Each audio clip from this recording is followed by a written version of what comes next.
Welcome to Say the Question. I'm Joe, and with me is Sam. Today we're asking the awkward one. If everyone says celebrities deserve privacy, why are we all still clicking, sharing, and gossiping like it's a civic duty? Because the sympathy is usually public and the curiosity is private, which is a pretty uncomfortable split. A lot of people will say celebrity scandals get too much coverage, but then they still keep the whole machine running by paying attention. Yeah, and that's exactly why this is worth saying out loud. Let's take the starting take on that contradiction. And Sam, start us off.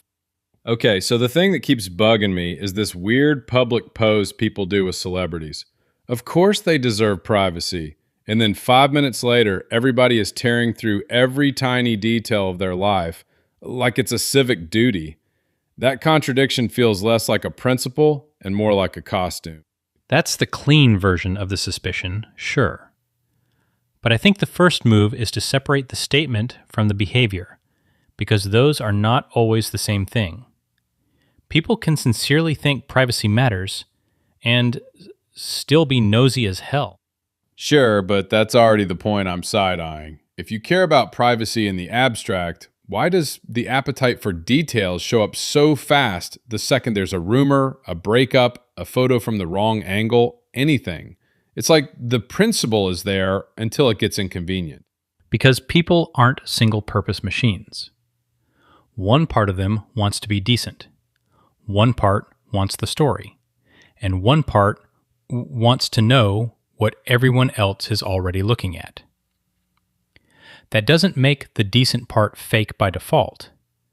It does make the whole thing messier than a purity test. Messier is generous. Sometimes it feels like moral cover. People want to feel like they're above gossip, but they also want the gossip. So they say, I hate that this is public, while clicking the thing, sharing the thing, and then acting offended that the thing exists. That part is real, though. There's a difference between private enjoyment and public posture. A person can quietly consume celebrity nonsense and still think the line should be somewhere. The problem is when the line only exists as a sentence they like to say about themselves. Okay, but where do you actually draw it? When does ordinary curiosity stop being harmless and turn into just voyeurism with better branding? I think it crosses the line when the curiosity stops being about a public person's work or public choices and turns into a demand for access to their private life, just because access is available. That can still be low grade and ordinary, but it's not automatically innocent. It's closer to, I know I shouldn't need this, but I want it anyway. Yeah, and that honesty is exactly what people dodge. Nobody wants to say, I'm curious because I like peeking into people's lives. That sounds rude. So instead they turn it into a principle, and suddenly the same person who wants boundaries is also defending the right to know everything. Although, to be fair, some curiosity is just ordinary human stuff. People notice status, beauty, drama, romance, failure. Celebrities are basically public-scale versions of things people already obsess over in smaller circles. The celebrity part doesn't create the instinct. It just gives it a bigger stage. That's probably the most honest answer, and it's also annoying because it means there isn't one neat villain. It's not just bad fans, and it's not just bad celebrities. It's a whole little market where privacy gets praised in public and traded away in private. Exactly. And once you call it a market, you stop pretending it's only about personal virtue. There are incentives everywhere. Media wants clicks. Audiences want details. Celebrities want attention until they don't. And everyone gets to tell themselves they're only participating in the harmless part. Which is such a convenient story. I'm just observing. I'm just reacting. I'm just sharing what's already out there. Nobody ever says, I'm feeding the machine because I'm curious and it's entertaining. That would be too honest for the internet. And maybe the point is not that everyone is secretly evil. It's that public sympathy and private curiosity are often doing different jobs. Sympathy says, don't be cruel. Curiosity says, but tell me anyway. The episode question is whether those can coexist without turning into hypocrisy. Yeah, and I think they do coexist. That's what makes it worth arguing about. The contradiction is real, and it's probably more common than people want to admit. So the next question is what kind of contradiction this actually is. Honest mixed feelings, convenient hypocrisy, or something uglier in the middle. Right. And if we can name which version we're dealing with, the whole conversation gets sharper. If it's mixed feelings, that's one thing. If it's just a permission slip for being nosy, that's another. That's the line I'm trying to hold on to. Okay, so the reason this whole celebrity privacy conversation feels gross is that everybody acts morally clean in public and then privately behaves like a raccoon with Wi-Fi. People will say nobody owes them attention and then spend 15 minutes zooming in on a blurry photo like it's a national emergency because it lets them sound principled without actually changing anything. That's the awkward part. The suspicion isn't random. It comes from seeing people use privacy language when they want to sound decent and then drop it the second the thing gets entertaining. That's the part people pretend not to notice. And that's why it feels fake. Not because every person is secretly evil, but because the principle only seems to show up when it's convenient. If the moment is boring, privacy matters. If the moment is juicy, suddenly everyone has a theory and a strong sense of civic duty. Right, and the irritation is partly about the mismatch. People don't just want the right answer. They want the socially approved answer that lets them keep doing what they were already going to do. Exactly. It's not even subtle. Somebody will post a little sermon about how nobody should invade anyone's private life. And then their group chat is full of screenshots and little reactions like, wait, did you see that? That gap is why people get cynical. When the public language is all boundaries and dignity, but the private behavior is curiosity, gossip, and click-throughs, the whole thing starts to smell like performance. And the annoying part is that the suspicion is not crazy. Humans absolutely borrow moral language they don't practice consistently. They just do it in a way that makes them look like they've got standards instead of appetites. Hold on. That's true, but I'd soften the edge a little. Sometimes the person really does care about privacy in principle and still gets pulled into the same garbage behavior because the whole setup is designed to keep their attention moving. Fair. I don't think everybody is acting in bad faith every second. I think the point is that the public stance often gets laundered into a performance of goodness, even when the person's actual habits are much messier. That's the useful distinction. There's a difference between supporting a boundary, casually enjoying a gossip cycle, and actively defending some invasive nonsense as if it's noble journalism or something. So what part of the suspicion is actually fair and what part turns into cheap moralizing about other people's curiosity? Because I think people are mixing those together when they talk about this like everybody's either pure or rotten. Mostly the fair part is that the contradiction is real. You can believe privacy matters and still be drawn to the exact stuff you're condemning. But once you start acting like your own consumption doesn't count, you're not defending a principle anymore. You're decorating a habit. That's what bugs me. People want the comfort of saying, I respect privacy, while also keeping the little thrill of knowing things they probably shouldn't know. And that doesn't make them monsters. It makes them very normal, which is almost more irritating. The question is whether they can admit the split instead of turning it into a halo. Right, because once you put on the halo, Every click starts feeling like a moral exception. "I'm not invading, I'm just following the story," is a very convenient sentence. Sure, but it matters that not every version of this is equally shady. There's a big difference between private curiosity, public defense of somebody's right to be left alone, and using the privacy talk as a costume for the exact behavior you want to keep doing. That's the pressure point. A lot of people are not total hypocrites. They're inconsistent in the very normal human way, where they want the moral credit without the inconvenience. And that's why the frustration lands. The obvious answer is going to be something neat, like, people just need better boundaries. But that's way too tidy for how messy the incentives actually are. Because the neat answer is always the one that lets everyone keep their hands clean, while the same curiosity keeps humming underneath. Exactly. And that's why the clean moral framing is already too polished. The mess isn't that nobody knows better, it's that knowing better and wanting the click are living in the same head. Okay, here's the bad first answer people love because it feels clean for about 5 seconds. Just stop caring. Stop clicking the gossip. Stop talking about the celebrity.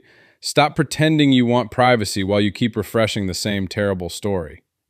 It sounds decisive, which is why people reach for it so fast. That's the neat answer, yeah. It also skips over the fact that stop caring bundles a bunch of different things together and pretends they're all the same moral failure.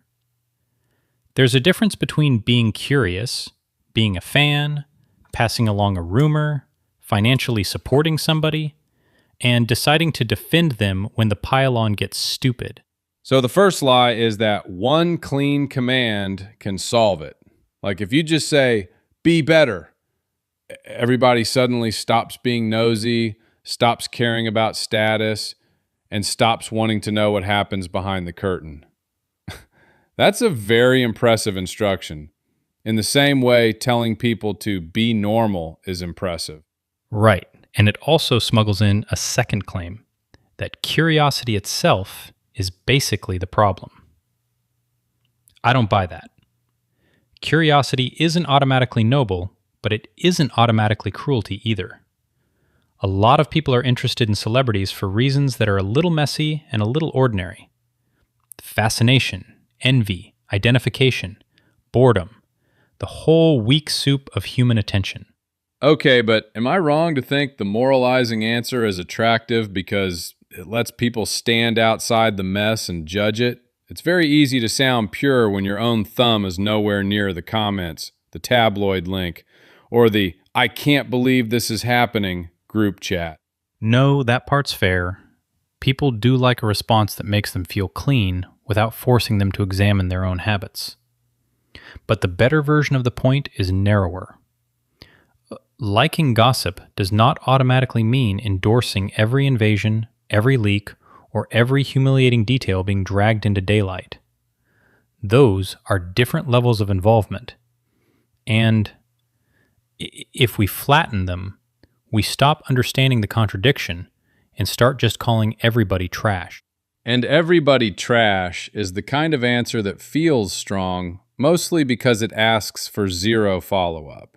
It lets the speaker be disgusted in public and still enjoy the same culture in private, which is suspiciously convenient.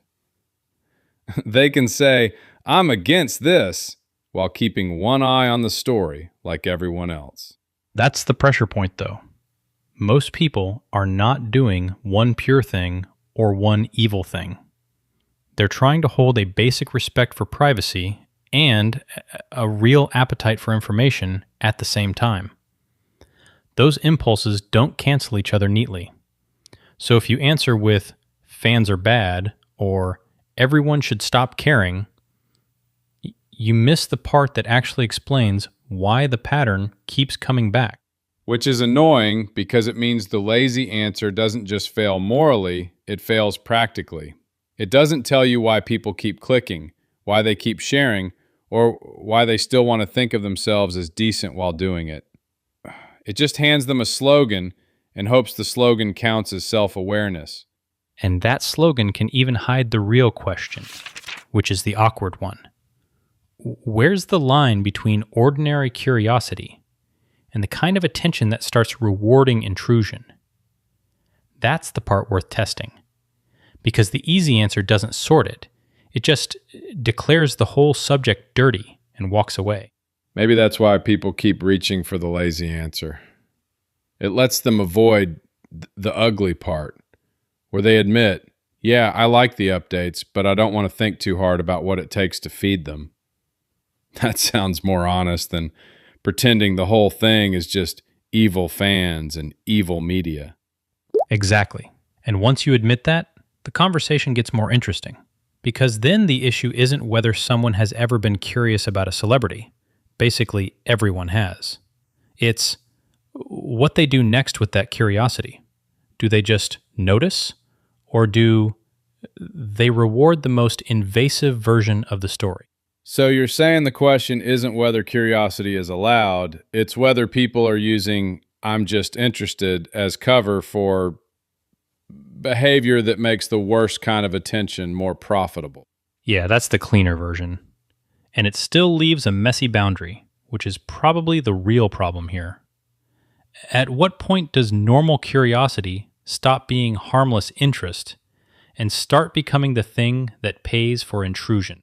Okay, so before we treat this like a couple of nosy photographers and a few messy headlines, the bigger picture is that celebrity privacy is part of an actual business model.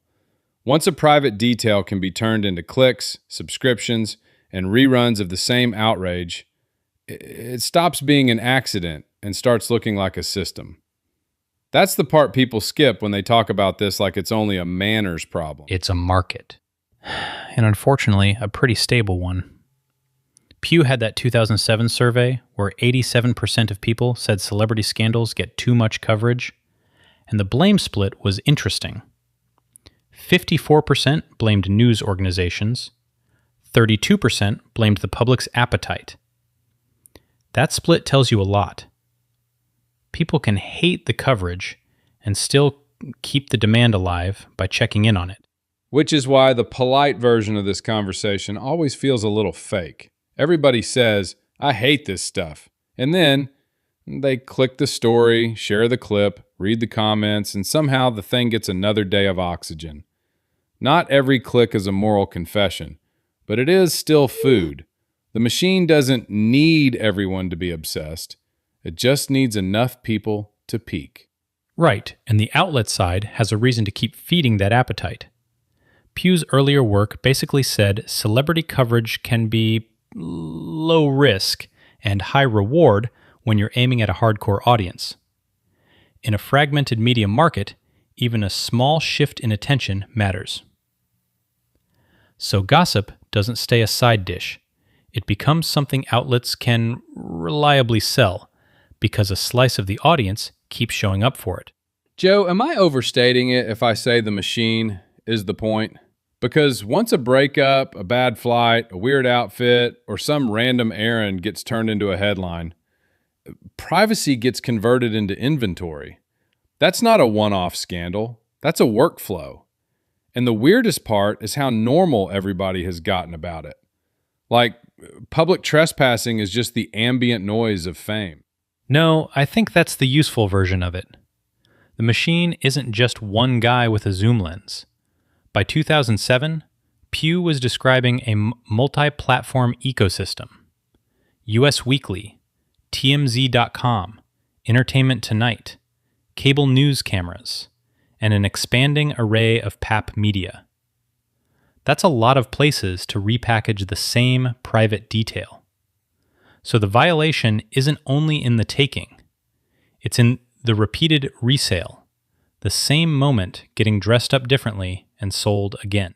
That's the part that feels gross, because it isn't just the press wants content. It's a relay race where the same detail keeps getting handed off, repackaged, and sold again like it found money on the sidewalk. And once the first outlet proves there's a market, everybody else starts pretending they're just covering what people already care about.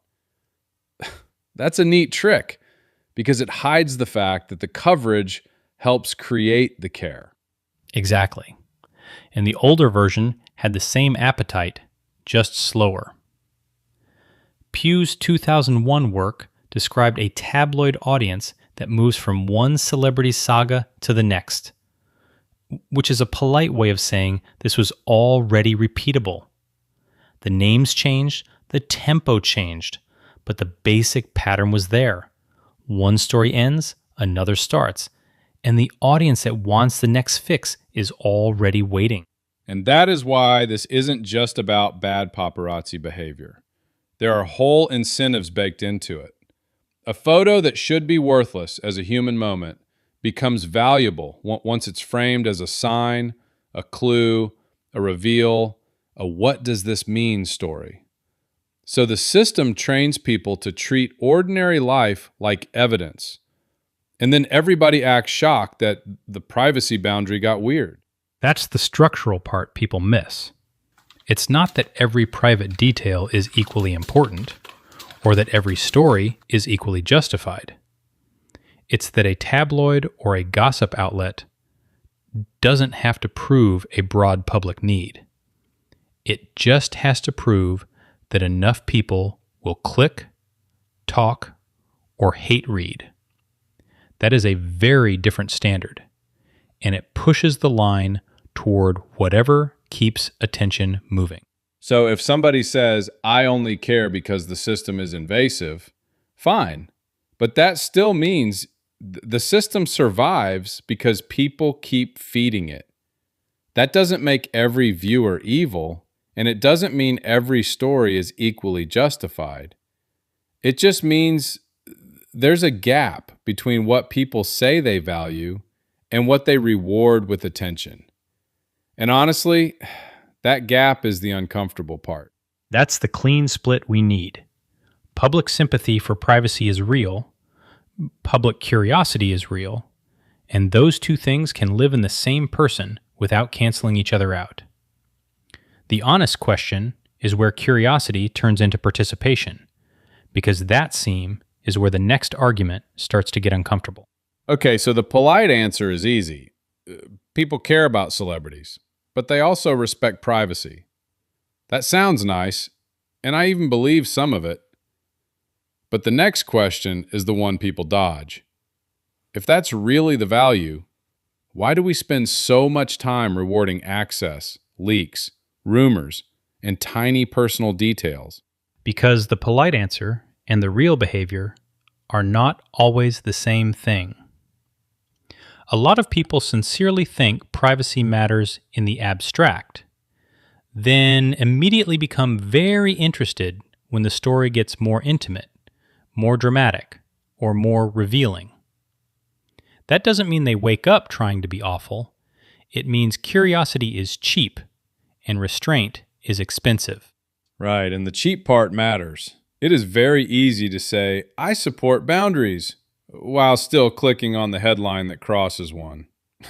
That's the little scam in the whole thing. People want the moral high ground without giving up the entertainment. That's the better way to say it. And I'd split it into a few things, because otherwise it turns into a fake confession where everyone's equally guilty.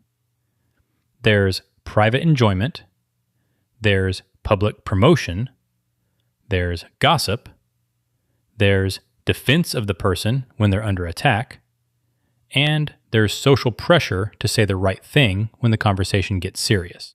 So somebody can genuinely think, yeah, leave them alone, and still be nosy as hell in practice. That's what makes the whole topic annoying. The stated value is respect, but the rewarded behavior is access, and those are not the same thing. No, and that gap is where most of the awkwardness lives. People often want the right answer to be simple. Either you're a respectful person or you're a voyeur. But real people are messier than that. They may not want harm, they may not want stalking, and they may still be fascinated by the parts of celebrity life that are supposed to stay off camera.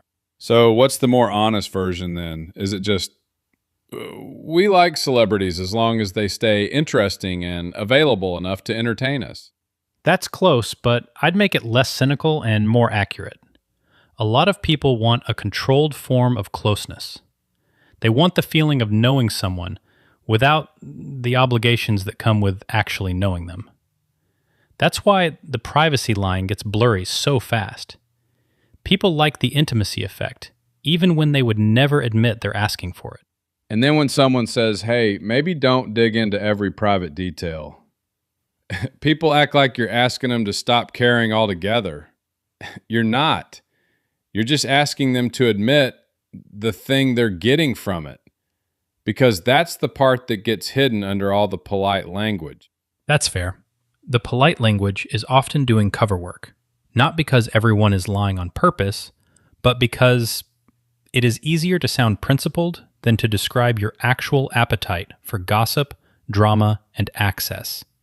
And once you admit that, the question changes from, do we respect privacy, to how much privacy are we willing to give up when it becomes entertaining? Which is the real question, honestly. Because the answer keeps being, we respect privacy, while the clicks keep saying, only to a point. And that does not automatically make everyone hypocrites in the ugliest sense. Some people are just inconsistent. They mean the boundary when it's abstract, then relax it when the content is fun, or when the person already feels familiar, or when they think nobody is really getting hurt because it's just interest. Sure, but inconsistency still matters if it keeps getting rewarded. If people only meant privacy when it cost them nothing, then privacy is basically a decorative belief. It looks good on the profile, but it disappears the second there is a juicy post to click. That's the part worth sitting with. The polite answer lets people keep their self-image intact, and the real answer keeps feeding the machine. Nobody has to announce, I want the private stuff, because the behavior already does that work for them. So the contradiction survives, and it survives for a boring reason. The nice version is cheap, and the nosy version keeps paying off. Okay, so the polite answer was basically, people are just curious. Fine. But the next question is, who keeps paying for the whole machine? Because this does not run on pure curiosity. It runs on attention, and attention has a price. That's the useful version of it.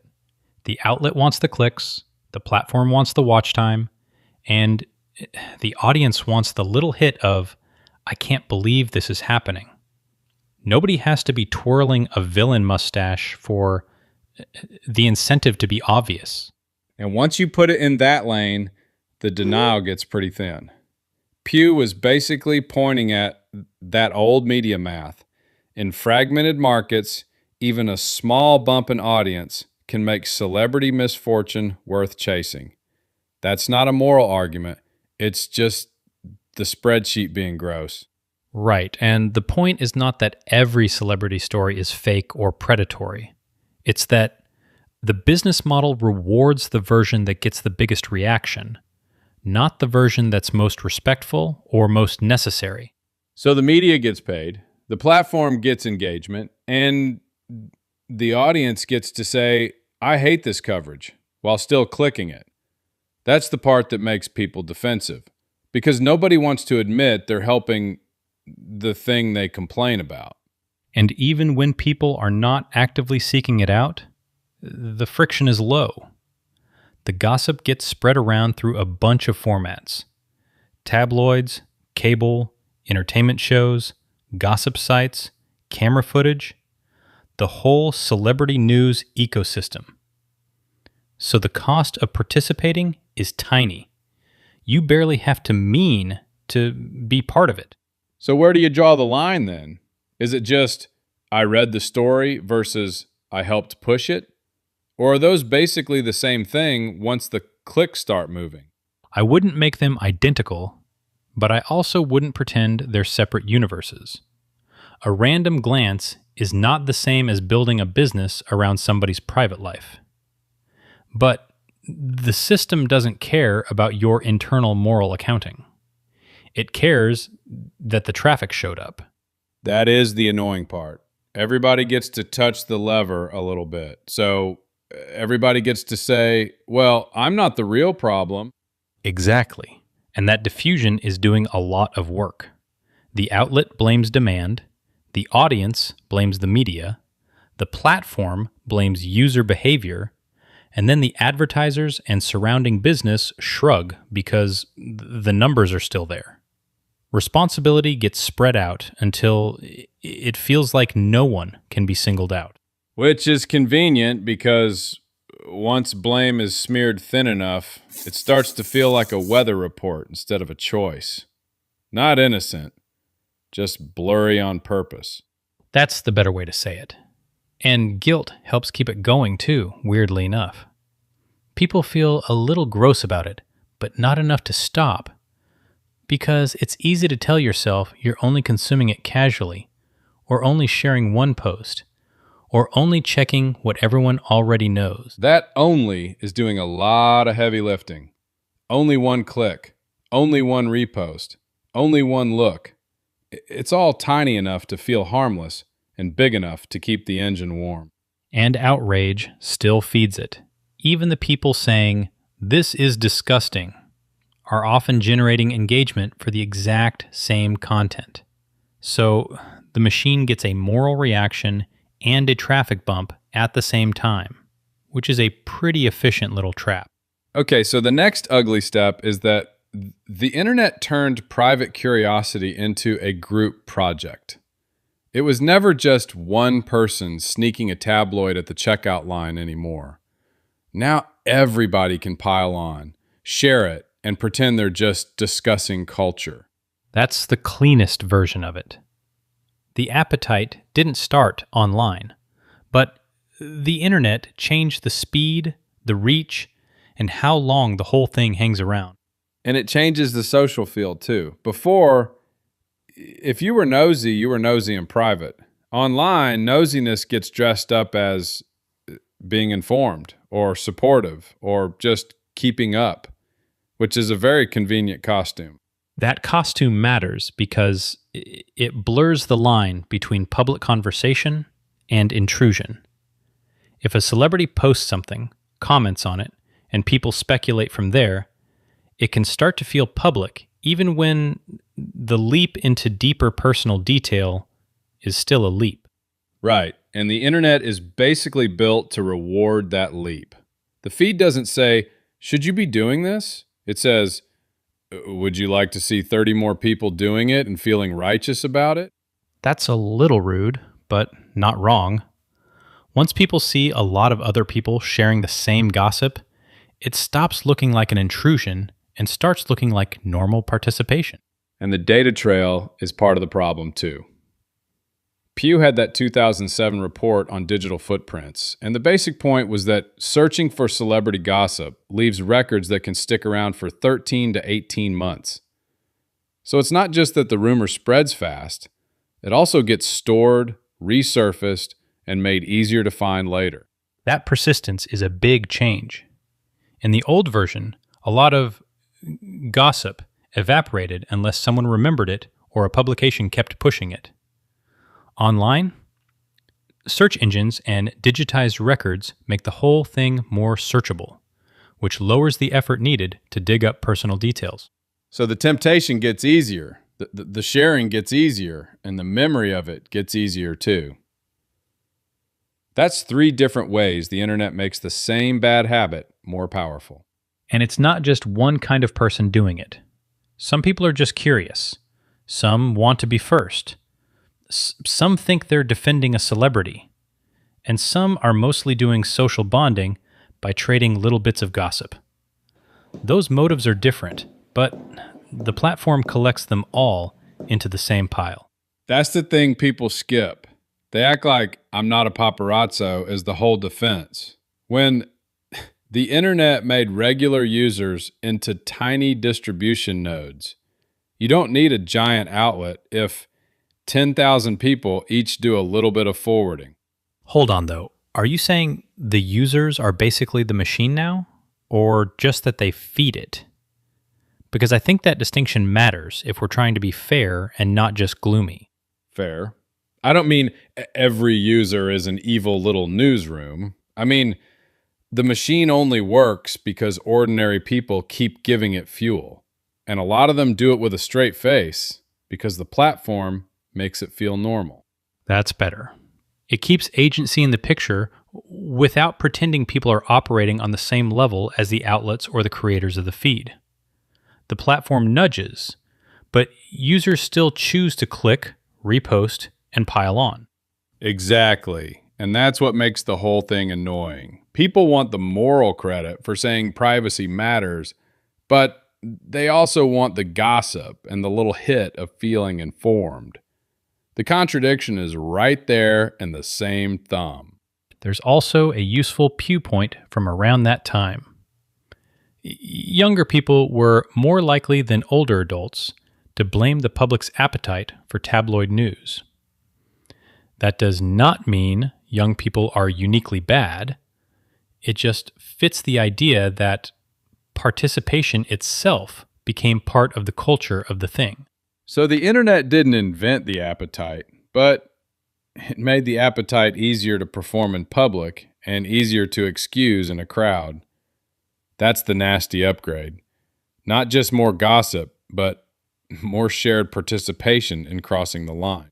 And that sets up the next question, which is uncomfortable in a better way. Once the whole thing is participatory, how much of this is the media versus just us behaving badly with better tools? Okay, but once you admit the internet is the delivery system, the ugly follow-up is this. Who keeps ordering? Because it is very easy to point at the platforms and act like everybody else is just along for the ride. But somebody is clicking. Somebody is sharing. Somebody is feeding the thing. That is the better question. It is easy to blame the app, but an app without demand is just a dead app with a nice logo. The uncomfortable part is that ordinary behavior adds up, even when nobody thinks of themselves as the cause. So maybe we are not the villain in a cape. We are the person who says, I only took a quick look, and then somehow the whole machine gets another little push.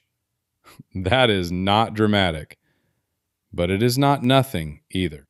That is closer to the truth. Most people are not sitting there trying to violate anyone's privacy on purpose. They are curious, bored, nostalgic, or a little nosy. And the system is built to turn those tiny impulses into traffic. Which still means the demand side is us. It does, but in degrees. Private curiosity is one thing. Sharing the clip, piling into the comments, defending the intrusion, or pretending you are just asking questions is another level of participation. There is a difference between looking and helping make it profitable. So the real issue is not whether you ever feel curiosity.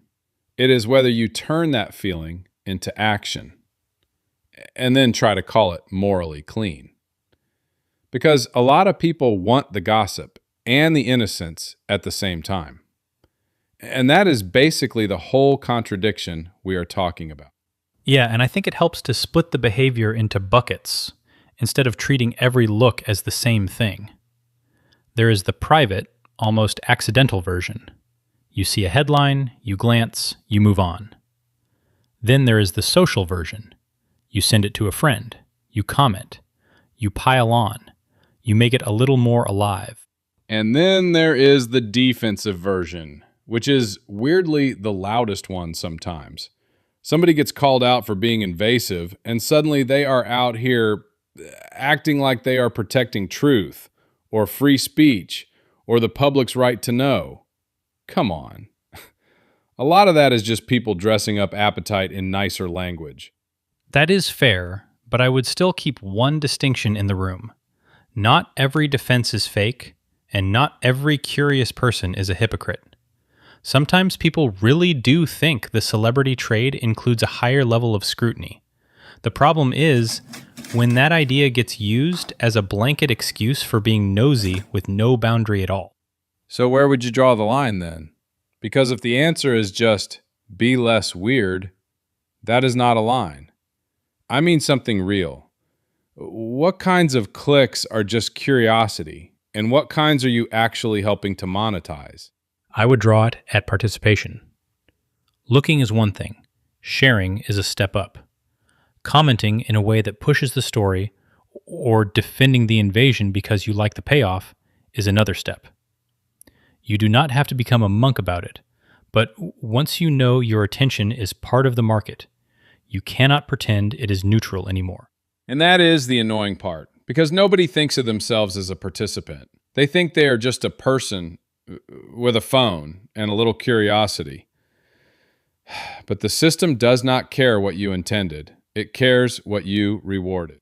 Right, and that does not mean the whole burden sits on the listener. Companies build the machine, celebrities live inside it, and the culture keeps the whole thing moving. But if you are being honest, you have to admit your little actions are not invisible. They help decide what gets pushed, what gets ignored, and what becomes profitable enough to keep happening. Yeah.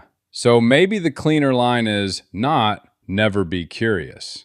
It is do not confuse curiosity with entitlement. Once you stop pretending you are only a passive observer, you have to ask what kind of attention you are willing to spend and what kind of privacy breach you are quietly funding. Okay, but after all the self-checking, we still need an actual line. Because if we just say, well, we're all curious, then congratulations, we've invented a moral fog machine. The line has to be about harm, consent, and context. Curiosity is normal. Intrusion is when you start treating someone's private life like public property just because they're famous. So where do you put the fence? Because people love to act like the second a celebrity shows up, their life becomes a kind of community park. I'd put it around consent and relevance. If they chose to make something public, or it clearly affects the public work they're selling, that's different from chasing down their kids, their home, their medical stuff, or whatever else people decide they deserve because the person is visible. So the basic principle is being famous does not erase basic human limits, which sounds obvious until the internet starts acting like a breach is just content if enough people laugh at it. That's the part that matters. Popularity changes what gets discussed, not what's fair game. And a lot of people hide behind public interest when what they really mean is, I want details I didn't earn.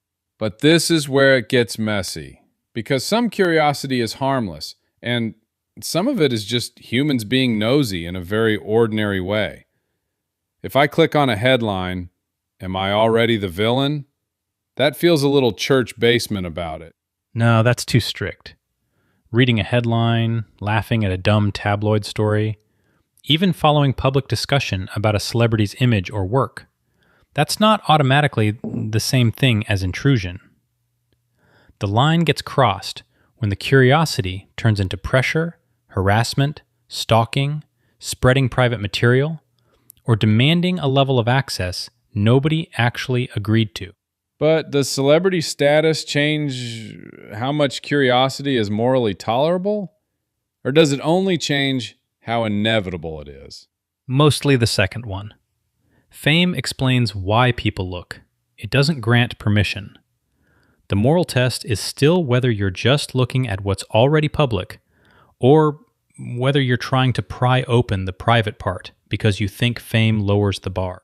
So not every glance is a sin. Good, because otherwise half the population would need a lawyer and a nap. Exactly. The problem is the escalation.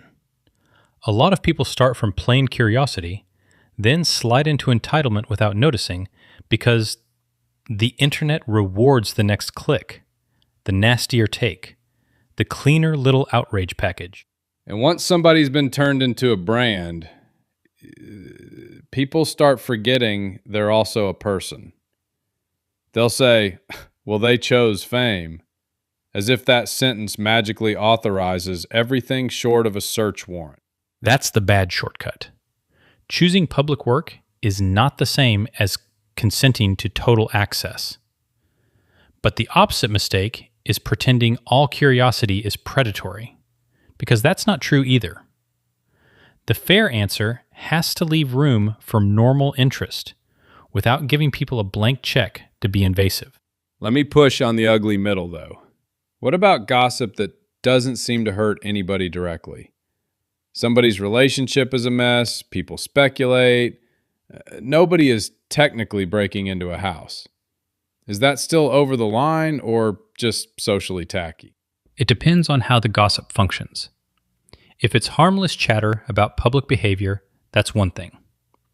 If it's speculation about private pain, medical issues, parenting, or identity, and the only reason it's being dragged into daylight is because people are bored, then you're not doing analysis. You're just monetizing somebody else's vulnerability. So if somebody wants the juicy detail but doesn't want to hurt anyone, the honest version is to stop at the public stuff? Or at least stop before you start rewarding leaks and humiliation.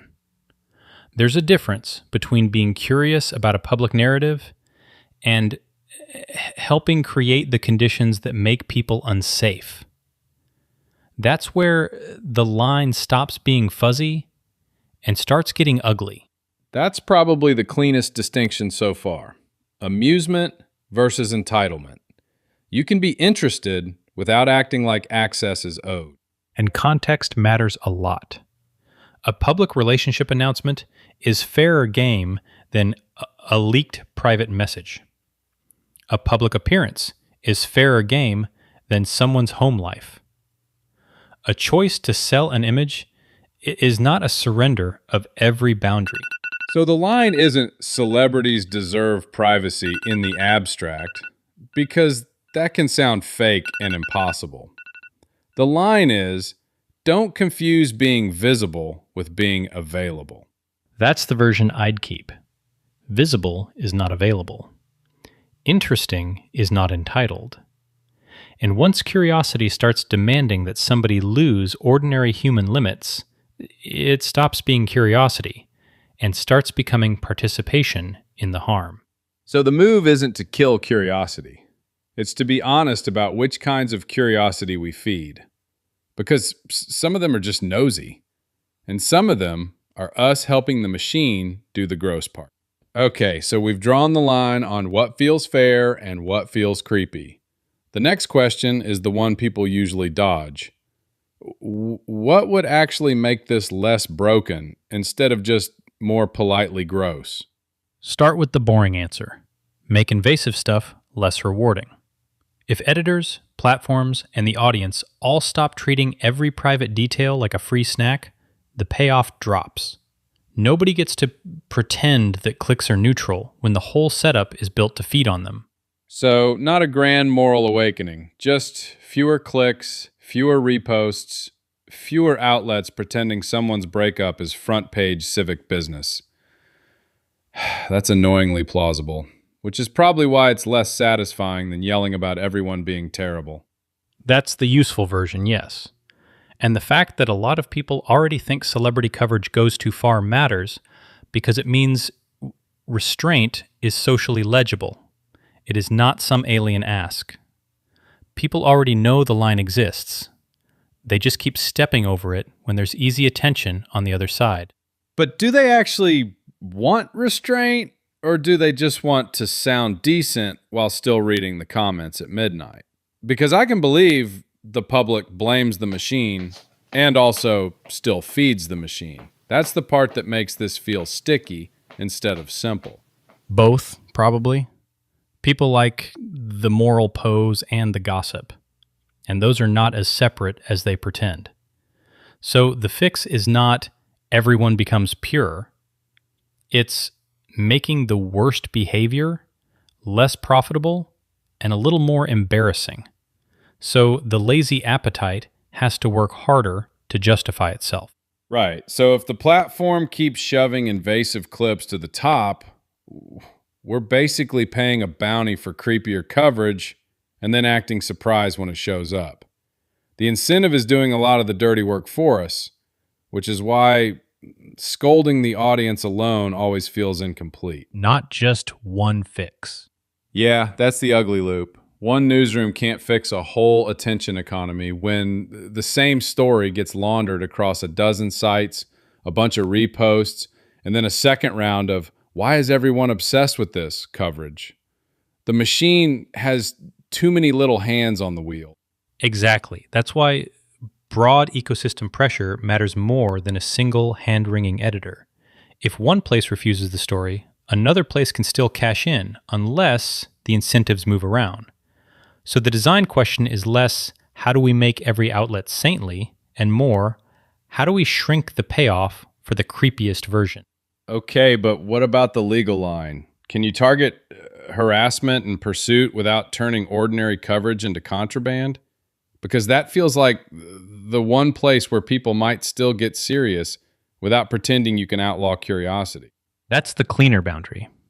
The old distinction people keep reaching for, ordinary paparazzi versus the stalkerazzi end of it, points toward narrower anti-harassment rules, rather than a blanket ban on celebrity coverage. That way, you're going after pursuit, intrusion, and the stuff that crosses into obvious bad behavior, not trying to declare all attention illegal. And that's where the trade-off shows up. Tightening privacy control sounds great until you remember free press concerns and the fact that celebrities and the industry around them also want control over image. So the question isn't whether there's friction. The question is whether the friction is aimed at the ugly part or just sprayed across everything. And that's why I don't think the legal piece is the whole answer. Law can set a floor, but it can't make people stop being nosy. And it can't make outlets stop gaming the gap, unless the audience is also willing to ignore the worst stuff. Do you think the cultural piece does most of the work here? Or does the legal boundary matter more than people admit? I think law matters as a backstop, but culture is what decides whether the backstop gets used or just talked about. If everyone keeps clicking the invasive version, the law becomes a narrow fence around a crowded yard. If the audience stops rewarding the ugliest stuff, then the fence actually means something. That's the better way to put it. The law can say, don't cross here, but the culture has to make the crossable part smaller. That's why I keep coming back to the same three levers. Narrower anti-harassment rules, platforms that stop boosting the most invasive material, and an audience that treats private scraps as optional, not owed. And maybe that's the least glamorous fix, which is unfortunate because this is exactly the kind of problem people want solved by one dramatic speech. But the real move is more annoying than that. Make the grossest version less useful. Make the easy outrage less profitable. And make it a little harder for everyone to pretend they're just consuming harmless curiosity. Yeah, that's the bar I can actually believe in. Not people stop caring, just people stop being rewarded for caring in the worst possible way. And once you say it that way, the fix looks less like salvation and more like basic damage control, which, honestly, is already a lot. Okay, so if we're putting a pin in it, the honest answer is annoying but pretty simple. People can genuinely believe celebrities deserve privacy and still be the same people refreshing the gossip 5 minutes later. That contradiction isn't some rare moral failure. It's just people being people, with better Wi-Fi and worse self-awareness. That's the clean version, yeah. The part worth keeping is that those two impulses don't magically cancel each other out just because someone feels respectful in the abstract. Wanting privacy and wanting access are different impulses, and they don't produce the same moral weight. Right, and I think that's where people get slippery. They hear any criticism and assume the only options are total innocence or total guilt. But curiosity is normal. The real question is what you do with it once you notice it's being fed by somebody else losing control over their private life. Exactly. And I'd separate a few things that keep getting mashed together. There's private enjoyment, where you're just reading or watching something. There's public sharing, where you help spread it and make it bigger. And then there's defending every intrusion as if access is owed to us. Those are different levels of participation, and they deserve different judgments. That's the useful distinction, because if you don't make it, the conversation turns into a dumb purity contest. Somebody says they care about privacy, and then the second they look at one headline, they start talking like they've joined the paparazzi union. That's not honesty. That's just performance in a nicer shirt. So is the problem the appetite itself, or the way people keep lying to themselves about it? Because I think that's where the argument actually lives. I don't think wanting a peak makes somebody evil. I think pretending the peak is principled is where it gets fake. Yeah, that's it. The appetite is the appetite. Human beings like a little access, especially when the thing feels distant and glamorous and not really real to them.